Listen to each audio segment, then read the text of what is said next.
कोप भवन में आराम कीजिए, राजा वहीं पर आएंगे और आपसे वरदान मांगने का समय आएगा।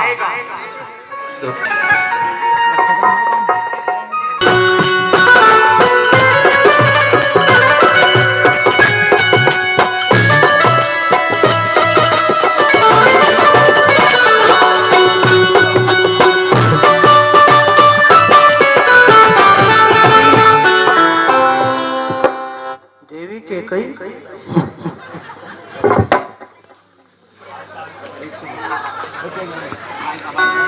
देवी कैकेयी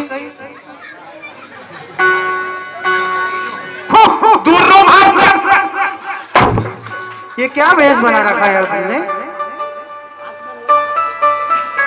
किसने दुस्साहस किया है? किसने तुम्हारा अपमान किया है? जहां तक सूर्य का चक्र चलता है वहां तक मेरा राज्य है। किस दुस्साहस ने यह दुस्साहस किया है जिससे तुम्हें अपमानित होना पड़ा है?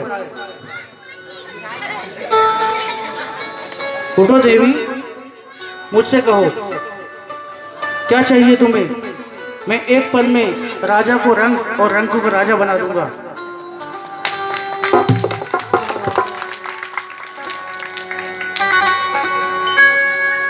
मोर सुधारी सो सब भाती, जासु कृपा नहीं कृपा घाती। उठो उठो देवी, तुम्हें क्या चाहिए मुझसे कहो।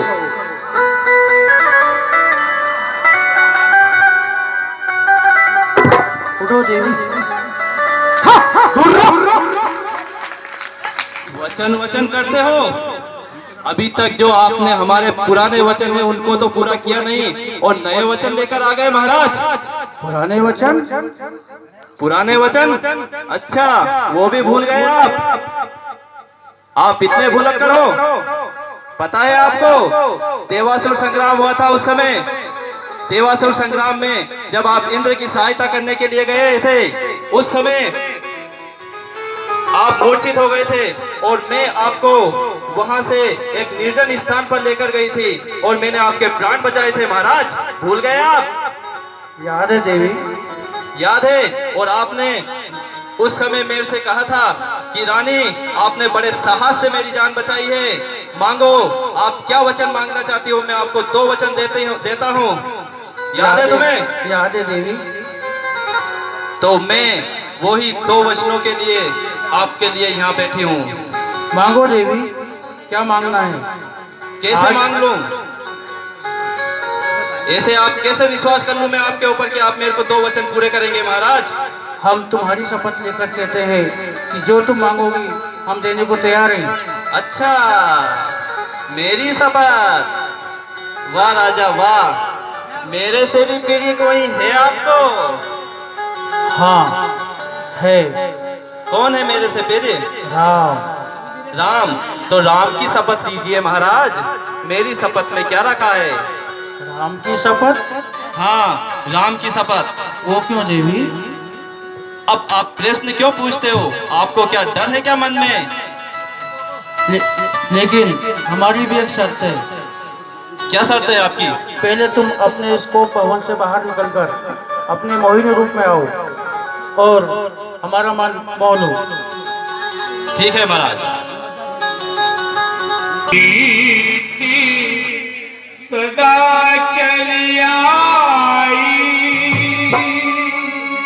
प्राण जाई पर वचन न जायो।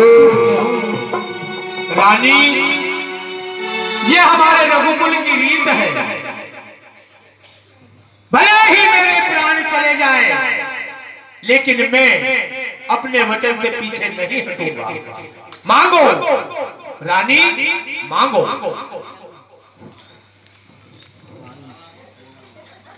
आओ देवी। अब तुम लगता है एक राजा की रानी हो। महाराज, महाराज, आप से जो मैं वचन मांगूंगी आप देने के लिए तैयार हो? मांगो देवी, अब तो हम बहुत प्रसन्न हैं। अच्छा, आप मेरे दो वचन जो है मेरे एक बार और सोच लीजिए, बाद में पछताना ना पड़े महाराज। अब सोचना क्या देवी, अब तो हम राम की शपथ ले चुके हैं। तो मैं अपने दो वचन मांगू महाराज? मांगो देवी, मांगो। महाराज, मेरे ये दो वचन हैं, ये मांगू या ये मांगू? सोचना क्या है देवी? चलो तो आप ही बता दीजिए, इनमें से कौन सा वचन मांगू?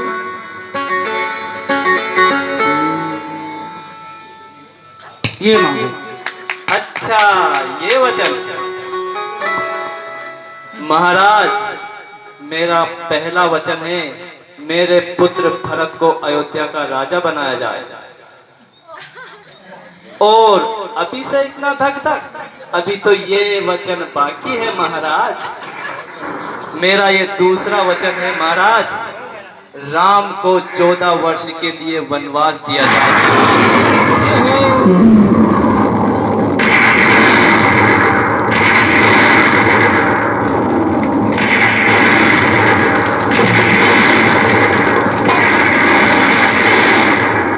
ये तुमने क्या मांग लिया देवी? क्या मांग लिया? अरे इसमें तो जो बिल्कुल गंवार रहता वो भी समझ जाता क्या मांगा। देवी तुम होश में तो हो? अरे मैं पूरे होशो हवास में बात कर रही हूँ महाराज। अरे आप ही तो ढेंगी मारते रहते हैं कि रघुकुल रीत सदा चली जाए, प्राण जाए पर वचन न जाए, और आप बात कर रहे हो होश में हो। तुम भरत को राज दिलवा दो, पर राम को वनवास क्यों? क्यों? राम को वनवास क्यों नहीं? तुम्हें भरत को राज दिलवाना है, वो मैं देने को तैयार हूँ। कैसी बातें कर रहे हो आप? राम को यदि आपने 14 वर्ष का वनवास नहीं दिया तो मैं मेरे यही प्राण त्याग दूंगा।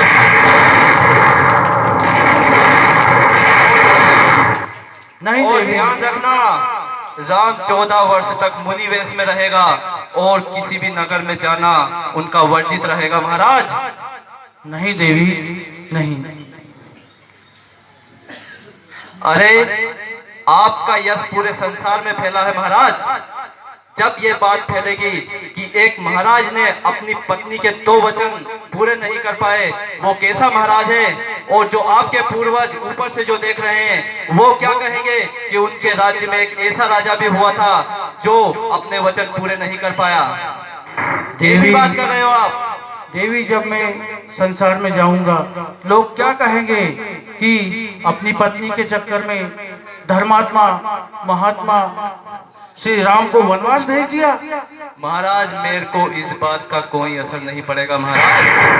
मैंने जो मांग लिया वो मांग लिया। आपको मेरे वचन पूरे करने होंगे महाराज। कलंकनी, तू मेरे कुल का नाश करने के लिए आई है? सोच ले, लोग तेरे को क्या कहेंगे? तेरी ममता कहाँ चली गई? महाराज, मैं कुछ नहीं सुनना चाहती। आपको मेरे 2 वचन पूरे करना है या नहीं? नहीं तो अपनी जो रीत चलाते आ रहे हो उस रीत को तोड़ दो महाराज। लेकिन ये बार बार ये बहकावे में मैं नहीं आने वाली महाराज आपके। देवी, सोच लो, तुम राम को भरत से भी ज्यादा प्यार करती हो और राम भी अपनी सगी माता कौशल्या से ज्यादा प्रेम करते हैं तुमसे। महाराज, मैं मोहित होने वाली नहीं हूँ अब आपकी बातों में। जब आपसे बोल दिया मेरे 2 वचन चाहिए मेरे को, तो आपको मेरे 2 वचन पूरे करना है महाराज। उल्टा एक बार वो सोच ले, लोग क्या कहेंगे तेरे बारे में? लोग कहेंगे, कहते रहेंगे, उनसे मेरे को कोई असर नहीं पड़ता महाराज। आप अपनी बात से पलट रहे हैं। यदि आपको वचन पूरे नहीं करना है तो बार बार क्यों उकसा रहे हैं?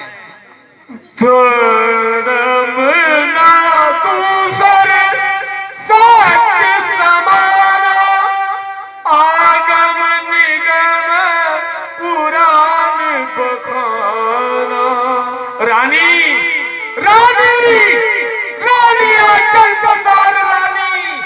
चल पसार, ले राम को वन भी ले और भरत को राज तिलक भी ले, ले रानी ले।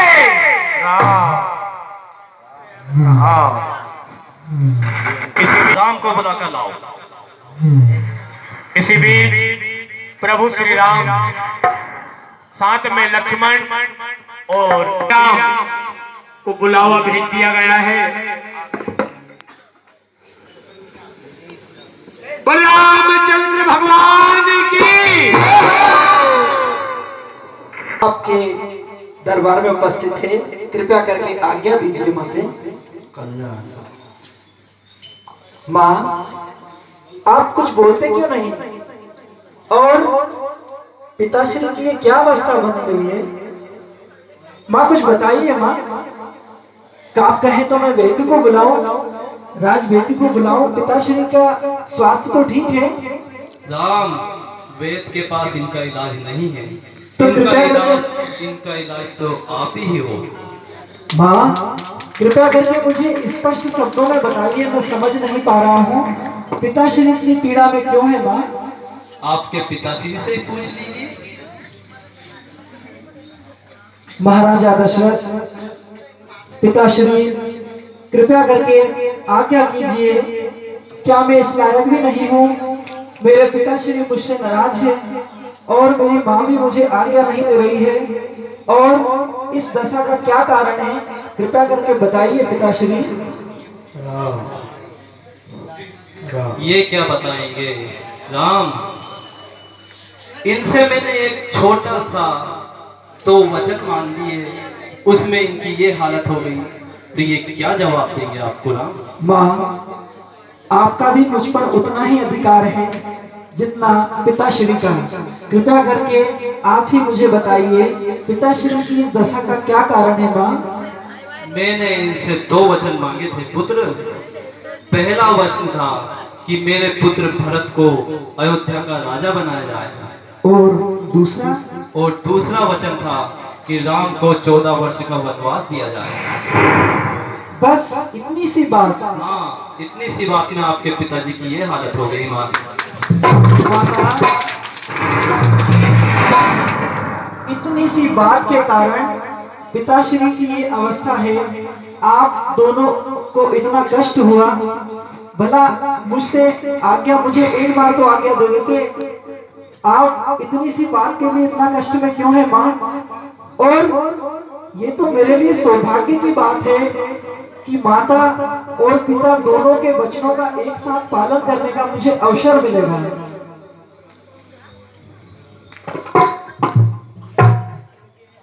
माँ, भरत को राज्य के देने के लिए तो मुझे किसी के आदेश की आवश्यकता नहीं है। भरत जैसे भाई को तो मैं राज्य हंसते हंसते यूं ही दे दूंगा। और रही बात वनवास की, तो वो तो निश्चय ही मेरा कल्याण है। मैं वन में जाके ऋषि मुनियों और यशस्वी तेजस्वी तपस्वियों के सानिध्य में और शक्तियां और ज्ञान अर्जित करूंगा। मेरे लिए तो कल्याण ही कल्याण है माँ। कृपया करके मुझे इस अवसर का लाभ उठाने की आज्ञा दीजिए माँ। मैं बड़ा भाग्यशाली पुत्र हूँ कि एक तो मुझे अपने पिता की अवसर मिल रहा है, माता की इच्छा का अनुकरण करने का अवसर मिल रहा है, और छोटे भाई भरत को राजा बनाने का अवसर मिल रहा है। और सबसे मुख्य बात कि मुझे तपस्वियों के मुनियों के सानिध्य में जाके और ज्ञान अर्जित करने का अवसर मिल रहा है माँ। पिताश्री, मैं आपका अभिप्राय समझ गया हूँ, और बालक वही है जो पिता का मनोरथ उनके बिना बोले ही समझ जाए। हे पिताश्री, मैं आपकी आज्ञा अनुसार और आपकी रघुकुल कीर्ति पे कलंक ना लगे और आपका यश सदैव बना रहे, और आपके वचनों को निभाने के लिए पूर्णतः तैयार हूँ। और माता कौशल्या और मंत्रा से आज्ञा लेके मैं बन जाने के लिए अभी आपके चरणों में हाजिर होता हूँ माँ।